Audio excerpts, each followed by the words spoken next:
In the beginning, there was a council in the sky called the Orisha. Chief god Olorun was the ruler of the sky. Goddess Okokun ruled the belows. Obutala, another god, went to Olorun and asked for permission to create dry land for living creatures to live on it. Olorun granted his request and went for advice in Orumelia, the oldest son of Olorun and the god of the prophecy. Orumelia said that you will need a long gold chain, a snail shell filled with sand, a white hen, a black cat, and a palm nut. Once Obotala had all the items in the bag, he hung a long gold chain from the corner of the sky. He then climbed down for a very, very, very long time until he reached the bottom. Then he poured the sand from the shell into the mist below and released the hen. The hen landed on the sand and began pecking and scratching in all directions.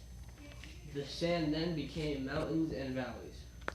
Obutala planted a palm nut and then stood near his palm forest. He was pleased with his work, so then he named the land Ifi and settled in with his cat to the new land. After several months he became bored, so he shaped figures in clay. As he worked, he drank palm wine.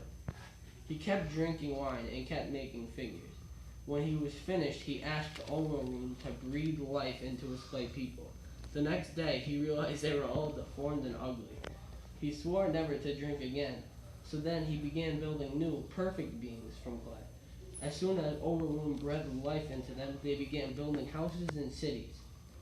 Obutala became the patron of mankind. The Orisha were pleased with his works. All except Olorun, who was the master of the sea and was never told about the creation of the earth.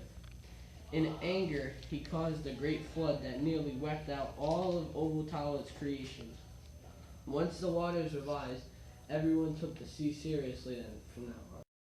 Those that fled to the highest land reached for the god Ishu, who had been visiting from the sky. Ishu demanded that a sacrifice be made so that he would tell Obutala the message. The people sacrificed some goats and Ishu returned to the sky. When Orumelia heard the news, he climbed down the golden chain and caused the flood to retreat and the dry African land appeared. So ended the Great Flood. Thank you for watching our video.